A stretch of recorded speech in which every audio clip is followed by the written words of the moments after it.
जय माता दी। दूसरा दिन ब्रह्मचारिणी। दधाना कर पद्माभ्याम छिलमाला कमंडलु देवी प्रसिद्ध तू मई ब्रह्मचारिणी तुमा। माँ दुर्गा की 9 शक्तियों में से दूसरा स्वरूप ब्रह्मचारिणी का है। यहाँ ब्रह्मा शब्द का अर्थ है तपस्या से। ब्रह्मचारिणी का अर्थ है तप की चारिणी। तप का आचरण करने वाली ब्रह्मचारिणी देवी का स्वरूप पूर्ण ज्योतिर्मय एवं अत्यंत भव्य है, जिनके बाएं हाथ में कमंडल और दाएं हाथ में जप की माला रहती है। माँ दुर्गा का यह दूसरा स्वरूप भक्तों को सिद्धों के अनंत फल प्रदान करने वाला है। इनकी उपासना से मनुष्य में तप, त्याग, वैराग्य, सदाचार, संयम की वृद्धि होती है। दुर्गा पूजा के दूसरे दिन इन्हीं की उपासना की जाती है। इस दिन साधक का मन स्वाधिष्ठान चक्कर में स्थित होता है। इस चक्कर में अवस्थित मन वाला योगी उनकी कृपा से भक्ति प्राप्त करता है। पहला अध्याय भगवती की महिमा तथा मधु केटव वध। भगवान विष्णु के सो जाने के कारण मधु और केटव को मारने के लिए ब्रह्मा जी ने जिनकी स्तुति की थी, उन देवी महाकाली की मैं स्तुति करता हूँ। वे अपने 10 हाथों में खड्ग, चक्र, गदा, धनुष, बाण, प्रसिद्ध शूल, भूषिंड, मस्तक और शंख धारण करती हैं। वे त्रिनेत्रों वाली हैं। उन्होंने अपने समस्त अंगों में दिव्य आभूषण धारण कर रखे हैं। मार्कंडेय ऋषि बोले, सूर्य के पुत्र सर्वाणिक जो 8वें मनु कहलाते हैं, उनके पैदा होने की कथा विस्तार पूर्वक सुनाता हूँ। हे ऋषियों, से ध्यान से सुनो। प्राचीन काल में सवारोचिस मनवंतर में चैत्र वंश में सूरत नाम के एक राजा थे। उनकी सारी पृथ्वी पर राज्य था। वे अपनी प्रजा का औरस पुत्रों की तरह पालन करते थे। इतना होने पर भी कोलाविंद वंशियों ने राजा के साथ उनकी शत्रुता हो गई। उनका कोलाविंद वंशियों के साथ युद्ध शुरू हो गया। यद्यपि कोलाविंद वंशी संख्या में कम थे, फिर भी उन्होंने सूरत पर विजय प्राप्त कर ली। इसके बाद राजा सूरत अपने नगर में आकर अपने देश का शासन करने लगे, परंतु कोलाविंद वंशियों ने यहाँ भी राजा सूरत पर आक्रमण कर दिया। राजा सूरत का बुरा समय जानकर दुरात्मा, दुष्ट और बलवान मंत्रियों ने राजा की सेना को साधी पर अपना अधिकार कर लिया। अपना बुरा समय समझकर राजा सूरत अकेला ही घोड़े पर बैठकर हिरण का शिकार खेलने के बहाने घने जंगल में चला गया। वहां पर उसे एक आश्रम दिखाई दिया, जहां पर जंगली पशु अपनी पारंपरिक हिंसावर्ती को छोड़कर शांति पूर्वक विचरण कर रहे थे। वह आश्रम मेधा मुनि का था। आश्रम में पहुंचकर राजा सूरत ने अपने आसन पर विराजमान महर्षि मेधा को दंडवत प्रणाम किया। मुनि द्वारा उचित सत्कार पाने के कारण राजा सूरत कुछ काल तक वहां इधर उधर विचरण करता हुआ आश्रम में रहने लगा। कुछ काल तक आश्रम में रहने के बाद राजा सूरत के मन में राज्य की ममता ने आकृष्ट कर लिया। वह सोचने लगा कि जिस प्रजा का पालन मैंने पुत्रवत किया था, वहाँ मेरे पूर्वज जिसे पूर्व काल से पालते आए थे, आज वह राज्य मुझसे छीन गया है। मेरे ही नौकर चाकर और मंत्री दुराचारी हो गए हैं। पता नहीं अब वे प्रजा का पालन धर्म पूर्वक करते होंगे या नहीं। मेरा श्रेष्ठ शूरवीर हाथी जो सदा मद की वर्षा करता रहता है, वह न जाने क्या क्या कष्ट उठा रहा होगा। मेरे आज्ञाकारी नौकर चाकर जो प्रतिदिन प्रसन्नता से धन और भोजन प्राप्त क्या करते थे, अब वे दूसरे राजा की आज्ञा का पालन करते होंगे। मेरे कठिन परिश्रम से भरे पूरे कोष को वे फिजूल खर्च करके खाली कर देंगे। क्या वास्तव में मेरे द्वारा संचित खजाना सचमुच नष्ट हो जाएगा? इस प्रकार और भी जो बातें राजा के मन में व्यथित करने लगी। इस प्रकार सोचते सोचते एक दिन आश्रम के पास राजा सूरत की भेंट एक वेश्या से हुई। राजा ने उससे पूछा, तुम कौन हो? यहाँ किस लिए आए हो? तुम्हारा मुख मलिन और शोकाग्रस्त दिखाई दे रहा है। इसका क्या कारण है? वेश्या ने उत्तर दिया, मेरा नाम समाधि है। मेरा जन्म वेश्या जाति में हुआ है। धन के लोभ में पड़कर मेरे पुत्र व स्त्री ने मुझे घर से निकाल दिया। अब मैं स्वजनों से रहित दुखी होकर इस घने जंगल में घूम रहा हूँ। मेरे पीछे मेरे स्वजन का क्या हाल होगा, इनकी मुझे चिंता सता रही है। पता नहीं मेरे स्वजन किस अवस्था में रह रहे होंगे। वे पवित्र जीवन बिता रहे होंगे या दुराचारी बन गए होंगे। राजा बोला, तेरे पुत्र, स्त्री तथा बंधु बांधवों के लोभ वंश तेरा सब कुछ छीन लिया है, फिर भी तेरा मन उनमें क्यों प्रेम करता है? वेश्या ने उत्तर दिया, आपका कहना ठीक है, किंतु क्या करूं, मेरा मन निठुर नहीं हो पाता। उन्होंने धन के लोभ में पड़कर पिता का स्नेह, पति का प्रेम तथा आत्मीय जन के स्नेह की तिलांजलि देकर मुझे घर से निकाल दिया। हे राजन, मेरा मन पता नहीं फिर भी उन्हीं में क्यों आसक्त हो रहा है। उनके लिए अब मैं भी एक लंबी लंबी सांसें ले रहा हूँ। मेरा मन अत्यंत दुखी हो रहा है। मार्कंडेय ऋषि बोले, हे ब्रह्मा जी। इसके पश्चात राजा सूरत और वह वेश्या दोनों महर्षि मेधा के पास गए और दंडवत प्रणाम करके राजा सूरत महर्षि से बोले, भगवान, मैं आपसे एक बात पूछना चाहता हूँ, उसे बताइए। मेरा मन मेरे वश में नहीं है और यह बात मेरे मन को आंदोलित कर रही है। मेरा राज्य मेरे हाथों से निकल गया है, फिर भी मेरी ममता राज्य के बारे में बनी हुई है। इधर इस वेश्या को भी पुत्र, स्त्री तथा संबंधियों को अपमानित करके घर से निकाल दिया है। यद्यपि इसे इसके संबंधियों को ने भी त्याग दिया है, फिर भी इसका मन उनमें ही रमा रहता है। इस प्रकार हम दोनों अत्यंत दुखी हैं। हे ऋषिवर, उन लोगों के अवगुणों को देखकर भी हम दोनों के मन के लिए ममता उमड़ रही है। हमें इसका ज्ञान होते हुए भी ऐसा क्यों है? अज्ञानी मनुष्य की तरह हम दोनों यह मूढ़ता क्यों कर रहे हैं? मैं ऋषि मेधा बोला, विषय मार्ग का ज्ञान सब जीवों में है, इसी प्रकार विषय भी सबके लिए अलग है। यह प्राणी दिन में नहीं देखता, कुछ प्राणी दिन में नहीं देखते तो कुछ प्राणी रात में नहीं देखते, कुछ प्राणी दिन और रात में बराबर देखते हैं। यह ठीक है कि मनुष्य सब प्राणियों में समझदार है, किंतु केवल वे ही ऐसे नहीं होते। पशु पक्षी भी ज्ञान रखते हैं। जैसा ज्ञान मनुष्य में है वैसा ही ज्ञान पशु पक्षियों में भी है। ज्ञान के होने पर भी इन पक्षियों को देखो, ये अपने बच्चों को चोंच में दाना डाला करते हैं। भूख से पीड़ित होने पर भी ये पहले बच्चों को खिलाते हैं। हे भद्र पुरुषों, क्या उन पुरुषों को नहीं देखते जो प्रत्यापकार के लोभ के कारण पुत्रों की प्राप्ति की कामना करते हैं, लोभ के वशीभूत होकर उनका लालन पालन करते हैं। पुत्र पौत्र का उनका भ्रमण पोषण न भी करें तो फिर भी माता पिता तो अपने बच्चों का पालन पोषण करते ही हैं। संसार में महामाया के प्रभाव से ममता रूपी भंवर से युक्त होकर मोह के भंवर में डाल दिए गए हैं। इसमें विषम्य करने की कोई बात नहीं है, क्योंकि यह सब भगवान विष्णु की योग निंद्रा है। महामाया ने सारे विश्व को मोहित कर रखा है। वहीं देवी योग माया या ज्ञानियों के चित्त भी बलपूर्वक खींचकर मोह में डाल देती है। उसी महामाया के द्वारा यह चराचर संसार उत्पन्न होता है। देवी महामाया प्रसन्न होकर अपने भक्तों को वरदान देती है, जिससे मुक्ति प्राप्त होती है। वही मुक्ति की परम हेतु है, वही सनातनी ब्रह्म ज्ञान स्वरूप विद्या है। यह देवी ही संसार बंधनों का कारण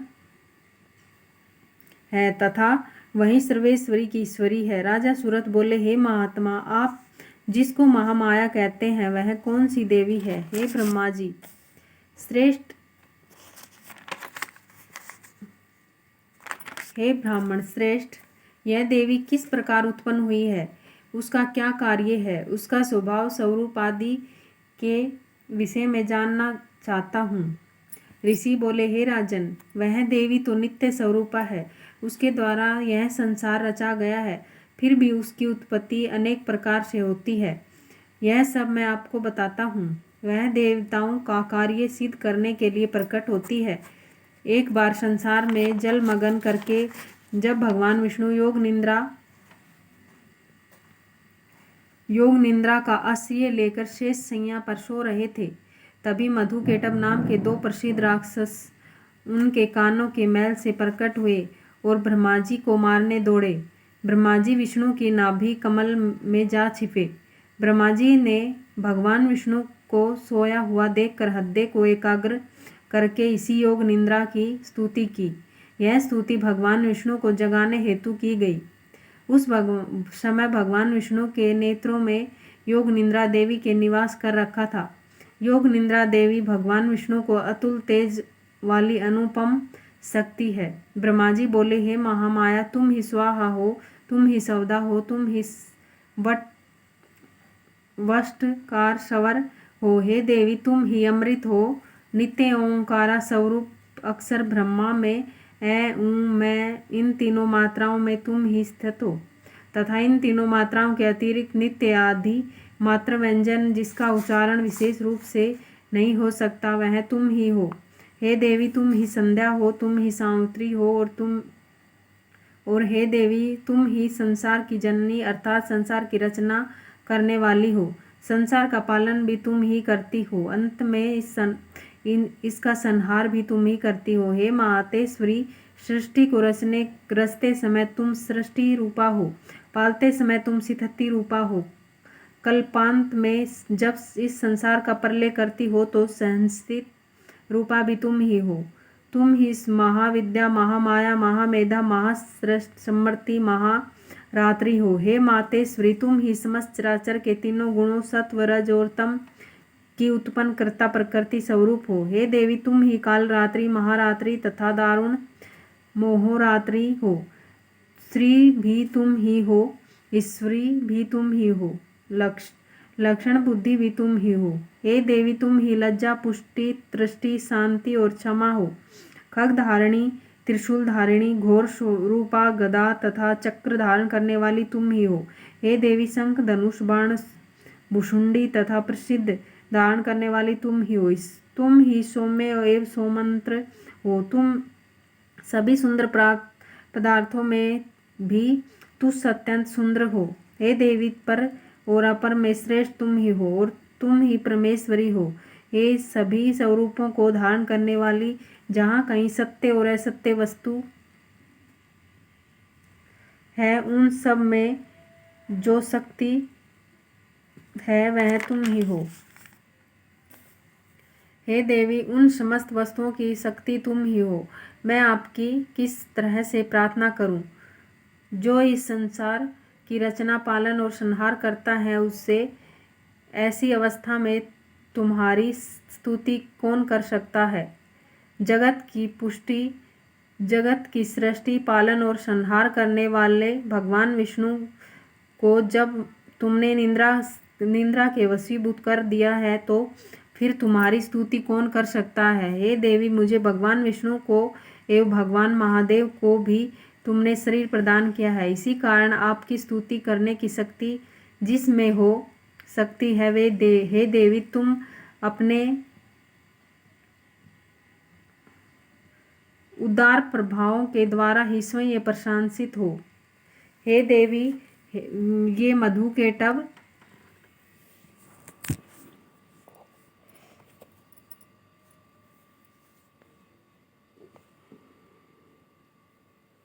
ये मधु और केटब दोनों दुर्घर्ष राक्षस हैं।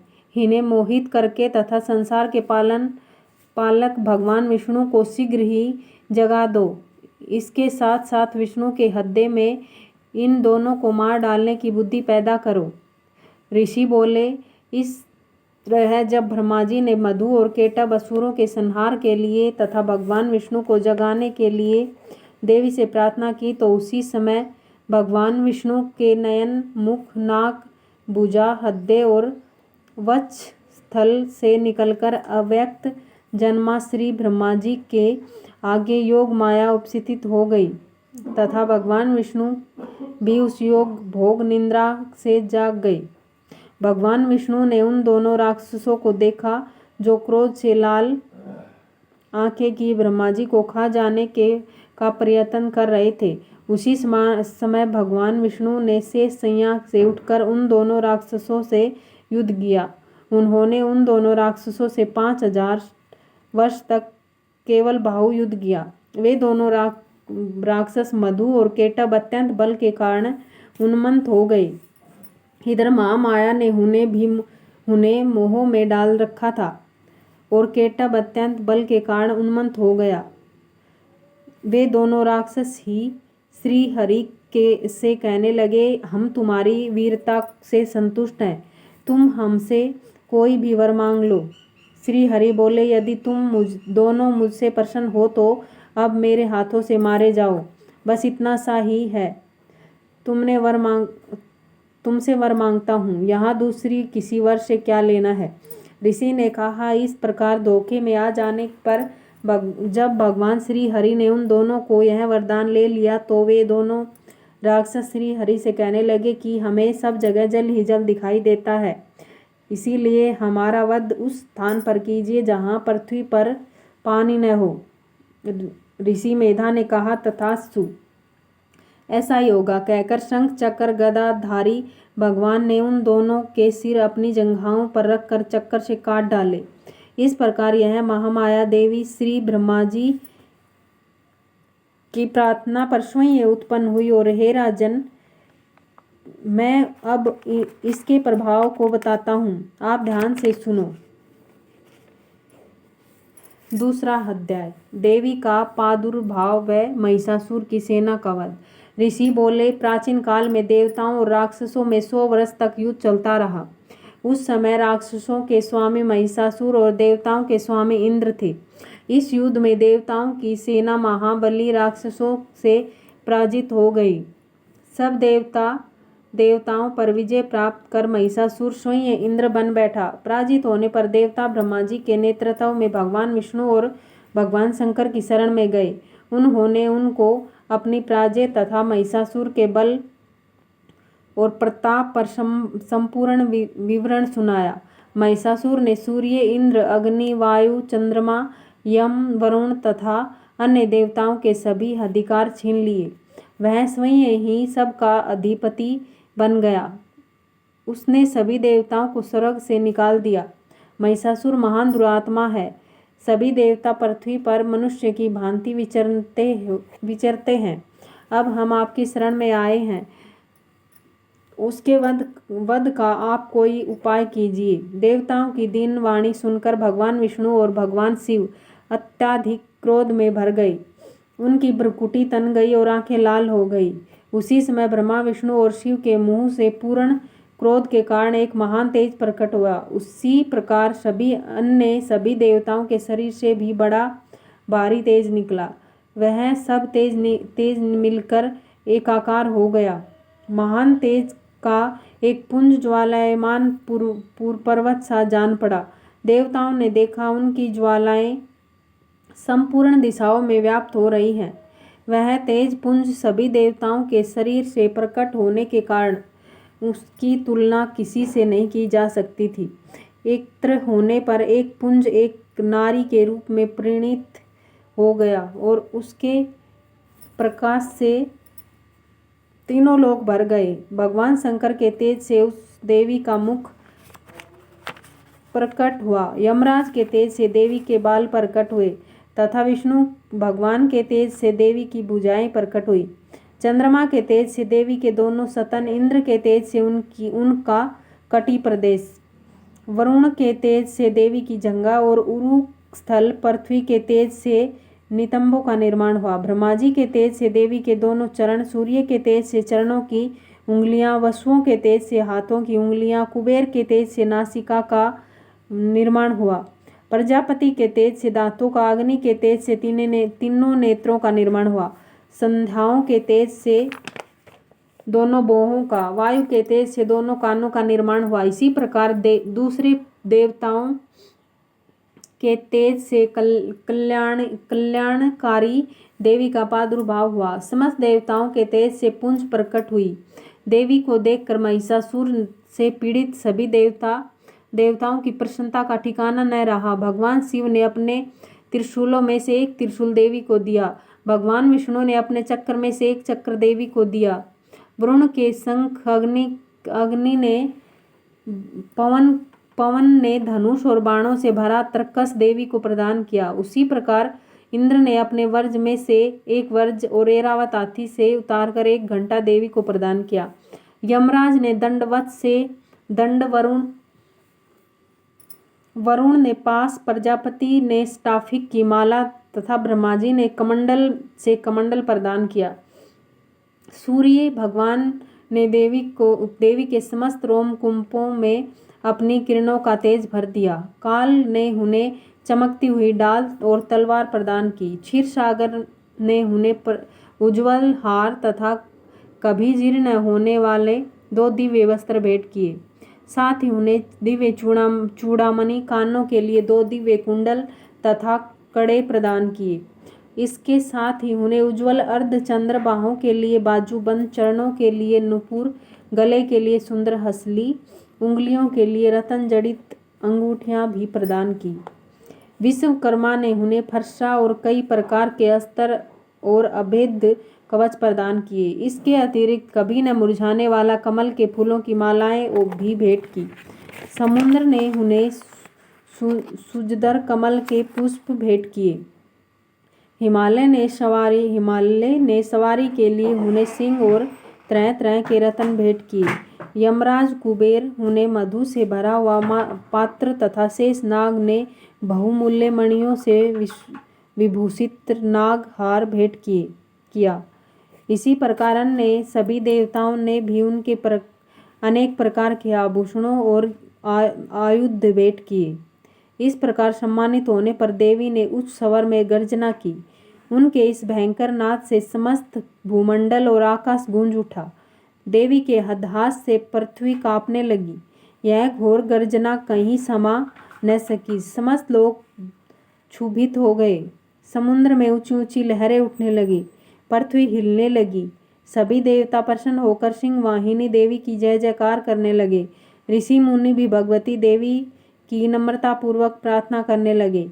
इसी प्रकार देवी भगवती ने सारे विश्व को भय मुक्त कर दिया। असुर सेना भी हथियारों सहित लड़ने को तैयार हो गई।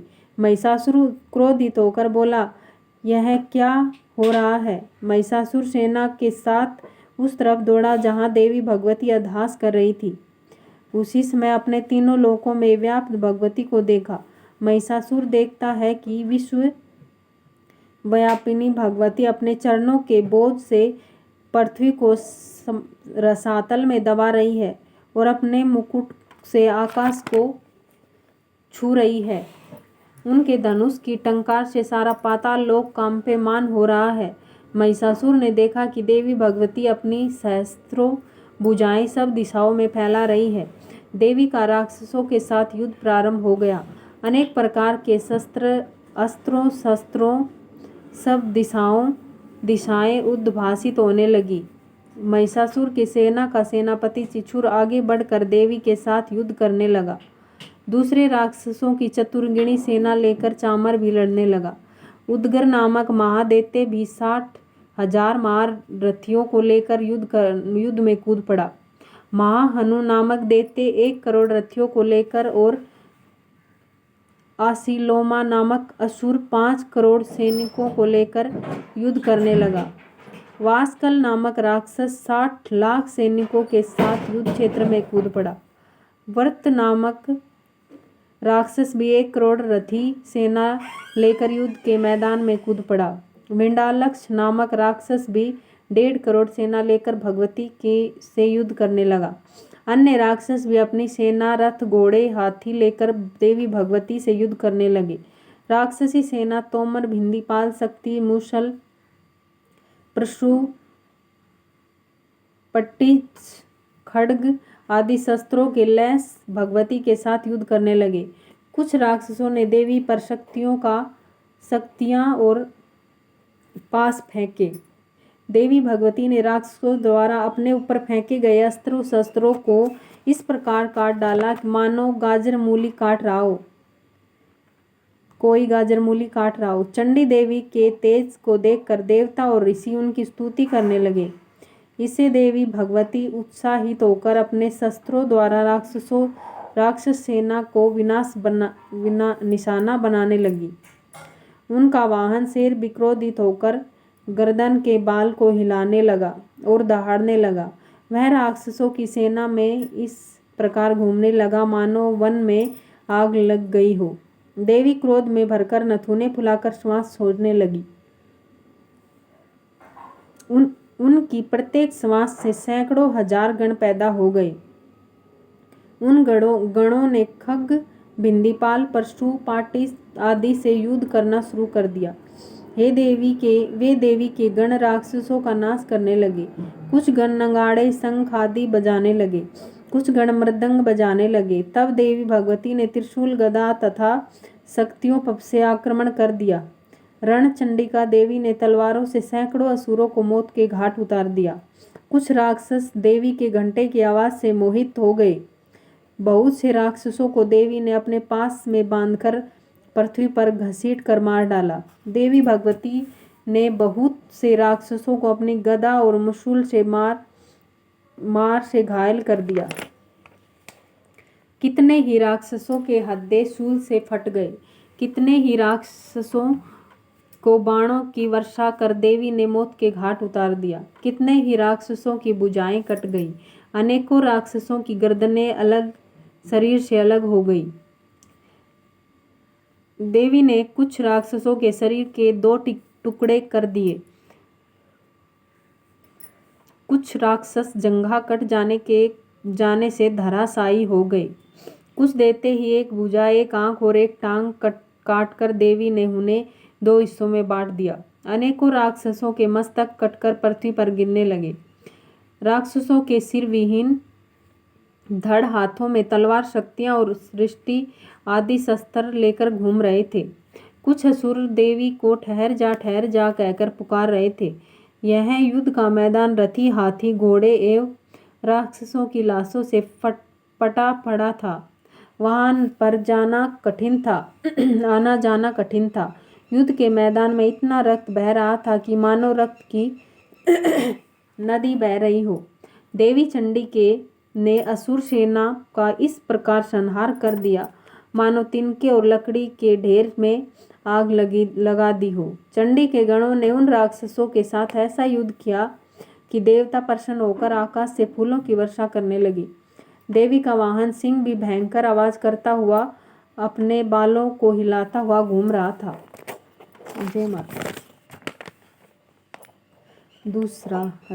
दूसरा दिन खत्म। दूसरा अध्याय खत्म हो चुका है। कल तीसरा अध्याय होगा। आरती श्री दुर्गा जी की। जय अम्बे गौरी मैया, जय श्यामा गौरी, तुमको निस दिन दावत, मैया जी को हर दिन दावत, हरि ब्रह्मा शिवरी। जय अम्बे गौरी, मांग सिंदूर विराजत, टीको मृग मद को, मैया टीको मृग मद को, उज्ज्वल से दो नैना, उज्ज्वल से दो नैना, चंद्र वदननी को। जय अम्बे गौरी, कनक समान कलेवर, रक्तांबर राजे, मैया रक्तांबर राजे, रक्त पुष्प की माला, रक्त पुष्प की माला, कंठन पर साजे। जय अम्बे गौरी, के हरिवाहन राजत, खड़ग खपरधारी, मैया खड़ग खपरधारी, सुर नर मुनि जन सेवत, सुर नर मुनि जन सेवत, तिनके दुख हारी। जय अम्बे गौरी, कानन कुंडल शोभित, नासाग्रह मोती, मैया नासाग्रह मोती,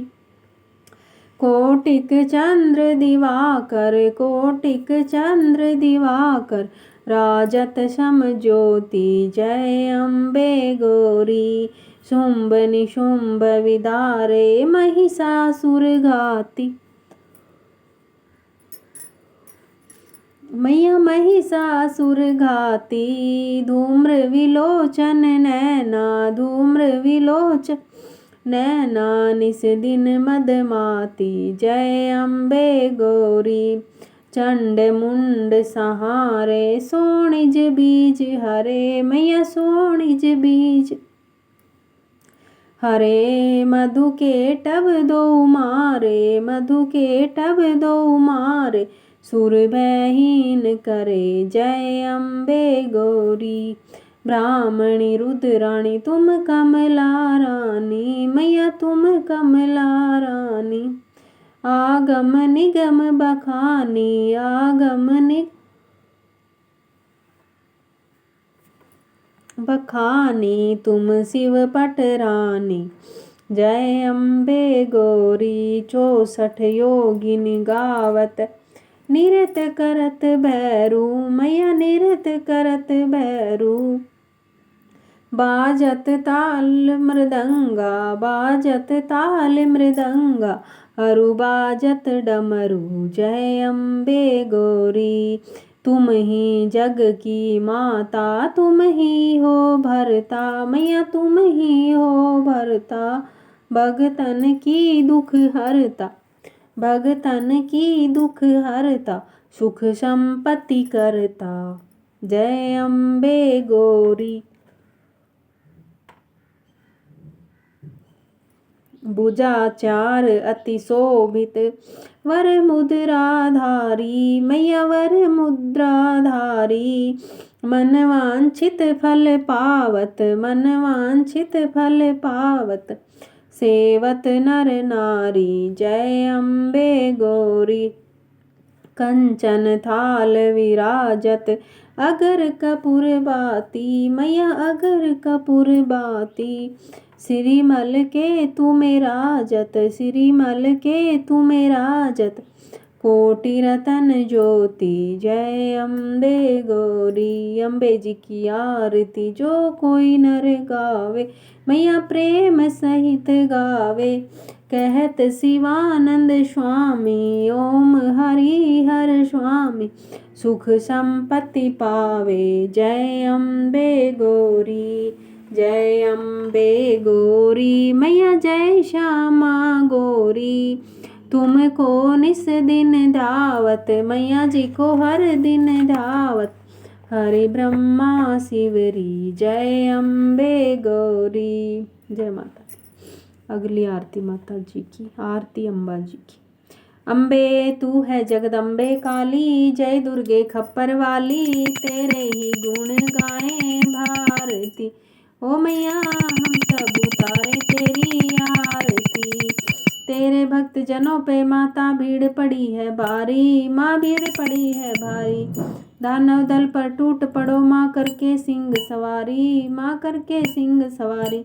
100 सीनों से है बलशाली, 10 भुजाओं वाली, दुखियों के दुखड़े निवारती। ओ मैया हम सब उतारे तेरी आरती। माँ बेटे का है इस जग में बड़ा ही निर्मल नाता, माँ बड़ा ही निर्मल नाता। पूत कपूत सुने हैं पर ना माता सुनी कुमाता, ना माता सुनी कुमाता। सब पे करुणा दर्शाने वाली, अमृत बरसाने वाली, दुखियों के दुखड़े निवारती। ओ मैया हम सब उतारे तेरी आरती। नहीं मांगते धन और दौलत, न चांदी न सोना, माँ न चांदी न सोना। हम तो मांगे माँ तेरे मन में एक छोटा सा कोना, माँ एक छोटा सा कोना। सबकी बिगड़ी बनाने वाली, लाज बचाने वाली, सतियों के सत को संवारती। ओ मैया हम सब उतारे तेरी आरती। अम्बे तू है जगदम्बे काली, जय दुर्गे खप्पर वाली, तेरे ही गुण गाएं भारती। ओ मैया हम सब उतारे तेरी आरती। जय माता दी। सारे बोलो जय माता दी, जोर से बोलो जय माता दी। ओम एम ह्रीम क्लीम चामुंडाय विचे, ओम एम ह्रीम क्लीम चामुंडाय विचे। माँ कोई गलती हो तो माफ करिए। जय माता दी, जय माता दी।